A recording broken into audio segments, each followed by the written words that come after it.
नमस्कार, मैं हूं अभिषेक उपाध्याय और आप देख रहे हैं टॉप सीक्रेट। यूपी की राजनीति में इन दिनों कुछ ऐसा हो रहा है जो नहीं हुआ है और जिसके बारे में जब आप सुनेंगे समझेंगे तो आपको लगेगा कि क्या यूपी की राजनीति की काया पलटने की तैयारी है। आखिर समाजवादी पार्टी के मुखिया अखिलेश यादव वो कौन सा प्रयोग लगातार कर रहे हैं जिससे कि जो जाति समीकरण हैं उनकी पूरी तस्वीर पलट सकती है। ये चर्चाएं शुरू हो गई हैं और इसका एक बड़ा उदाहरण तब सामने आया जब समाजवादी पार्टी ने गाजियाबाद सीट से प्रत्याशी घोषित किया। प्रत्याशी का नाम सुनिएगा, सिंहराज जाटव। सिंहराज जाटव ये प्रत्याशी का नाम है, बहुत ही दिलचस्प नाम है और इस नाम के साथ जुड़ा हुआ समीकरण भी बेहद दिलचस्प है। सोचिए, गाजियाबाद जैसी सीट पर दलित प्रत्याशी, गाजियाबाद जैसी सामान्य वर्ग की सीट जहां पर जिन पार्टियों से लड़ाई है वो ब्राह्मण उम्मीदवार दे रही हैं, चाहे वो बीजेपी हो संजीव शर्मा को दिया या बीएसपी हो गर साहब को दिया, और वहां पर अखिलेश यादव सिंहराज जाटव यानी कि जाटव समाज से आने वाले, दलित समाज से आने वाले एक ऐसे नेता को टिकट देते हैं जो इसके पहले बीएसपी में था, बहुजन समाज पार्टी में। कुछ दिनों पहले ही बीएसपी छोड़ करके वो समाजवादी पार्टी में आया और बीएसपी में वो मंडल कोऑर्डिनेटर रह चुका है, पार्षद रह चुका है गाजियाबाद में विजयनगर से। और गाजियाबाद में एक लाइन पार वाली आबादी का इलाका है जहां पर गाजियाबाद की सीट की मानते हैं कि आधे से ज्यादा जनसंख्या उधर रहती है। सिंहराज जाटव वहीं के रहने वाले हैं। लेकिन ये तो सिंहराज जाटव की अपनी कहानी हुई, मगर अखिलेश यादव को सिंहराज जाटव में क्या दिखाई पड़ गया, वो कौन सा फार्मूला दिखाई पड़ गया जिसको लेकर के यूपी की सियासत में हलचल मची हुई है। और ये अखिलेश यादव ने पहली बार नहीं किया है, इसके पहले लोकसभा के चुनाव में भी ऐसा वो कुछ कर चुके हैं, मगर इस विधानसभा के चुनाव में गाजियाबाद जैसी सीट पर अखिलेश यादव ये दांव खेलेंगे इसकी किसी को उम्मीद नहीं थी। अब गाजियाबाद का समीकरण आप समझिए, इस सीट पर करीब 75,000 संख्या दलित की है, 50,000 की संख्या ब्राह्मण की है, 30 से 33,000 मुसलमान आबादी है और बाकी दूसरी आबादी है।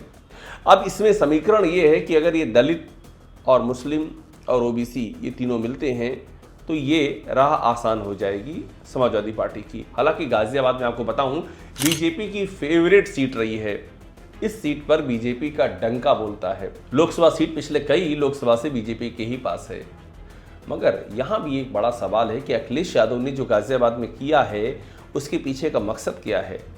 उसके पीछे का जब आप मकसद समझेंगे तो आपको ये समझ में आएगा कि क्या कोई ब्रह्मास्त्र अखिलेश यादव ने चल दिया है जो कि समाजवादी पार्टी से आप उम्मीद नहीं कर सकते हैं, और जिस ब्रह्मास्त्र से यूपी की राजनीति की क्या काया पलट होने जा रही है। अब मैंने जो कहा कि समाजवादी पार्टी से उम्मीद नहीं कर सकते, वो इसलिए कहा क्योंकि समाजवादी पार्टी का एक ट्रेडिशनल वोट बैंक MY मुस्लिम और यादव माना जाता रहा है।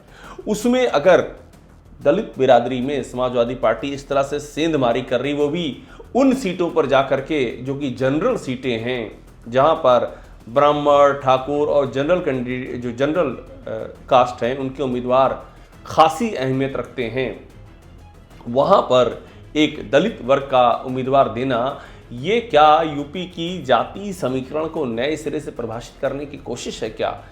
इसको कहा जा रहा है कि ये क्या ब्रह्मास्त्र है अखिलेश यादव का। और ये पहली बार नहीं हुआ। आपको याद होगा लोकसभा का चुनाव जिसमें कि 2 सीटें मैं आपको याद दिलाता हूं, एक अयोध्या की और दूसरी मेरठ की।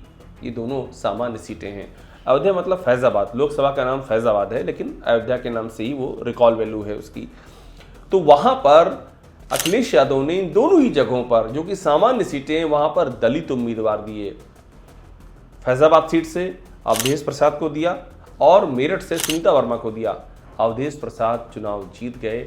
बीजेपी के सांसद रहे वहां पर लल्लू सिंह चुनाव हार गए और पूरे देश में अयोध्या की जीत का डंका बज गया कि जिस अयोध्या को बीजेपी ने अपने फायर ब्रांड हिंदुत्व की प्रयोगशाला बना करके वहां राम मंदिर की प्राण प्रतिष्ठा हुई, सब कुछ हुआ, वहीं पर बीजेपी चुनाव हार गई।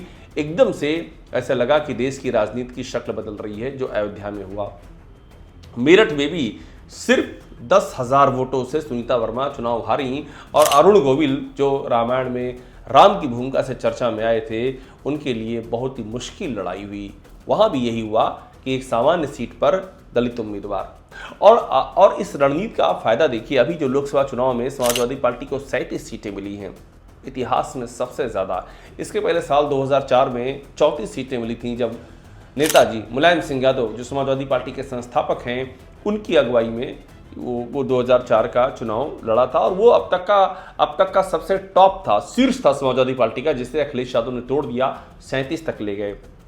और इन 37 में से 8 सांसद ऐसे हैं जो दलित समाज के हैं।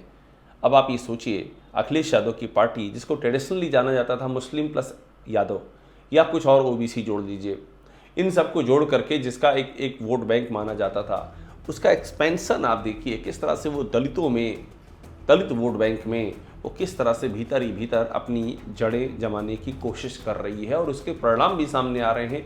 ये वाकई टर्निंग पॉइंट कहा जा रहा है यूपी की राजनीति का। अखिलेश यादव, इसके पहले आपको याद होगा मध्य प्रदेश में वो पहुंचे थे बाबा साहब की जन्मस्थली पर। उनके साथ उस समय जयंत चौधरी भी मौजूद थे। तब जयंत चौधरी अखिलेश यादव के साथ थे, लेकिन वहाँ भी बाबा साहब अम्बेडकर की जो जन्मस्थली है वहाँ भी गए अखिलेश यादव। अखिलेश यादव ने लगातार बाबा साहब अम्बेडकर के जो विचार हैं, उनका नाम, उनसे जुड़े हुए प्रतीक हैं, उनको लगातार अपने डिस्कोर्स का, अपने भाषण का हिस्सा बना करके रखा है। वे लगातार इस मैसेज को सामने रखते हैं। आप लोकसभा में देखिए, उनके बगल में कौन बैठता है? अवधेश प्रसाद बैठते हैं। अवधेश प्रसाद दलित समुदाय से आते हैं, और वो भी एक मैसेज है कि हमेशा उनके साथ में दलित समाज का व्यक्ति रहता है, दिखता है। तो ये जो पीडीए है, पिछड़ा दलित अल्पसंख्यक, जिसमें कि अगड़ी को भी जोड़ा जा रहा है, ये जो अखिलेश यादव ने एक गुलदस्ता बनाया हुआ है, इस गुलदस्ते के जरिए जिस तरह से वो प्रयोग कर रहे हैं, उससे ये माना जा रहा है कि यूपी में जो जाति पूरा समीकरण है कि जो दलित हैं उनका बड़ा हिस्सा माना जाता है, वो बहन जी के साथ में। हालांकि बीजेपी ने उसमें अच्छी खासी सेंधमारी कर ली है। ओबीसी का एक बड़ा तबका समाजवादी पार्टी के साथ में, ओबीसी का एक तबका प्लस कुछ दलित का तबका, और जो फॉरवर्ड कास्ट है वो बीजेपी के पास में।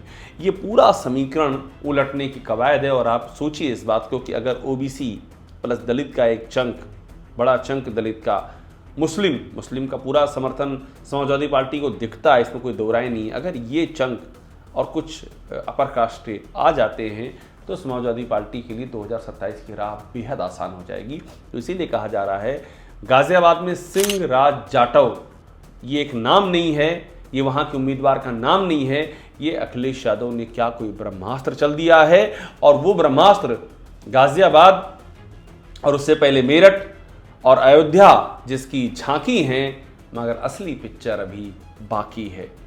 आप लगातार टॉप सीक्रेट पे बने रहिए, हमको देखिए, लाइक कीजिए, सब्सक्राइब ज़रूर कीजिए। आपके हौसले की हमें सख्त ज़रूरत है, क्योंकि मैं बार बार कह रहा हूँ, हम यहाँ वो सब कुछ आपको दिखाएंगे जो आपको सिर्फ यहीं देखने को मिलेगा। धन्यवाद।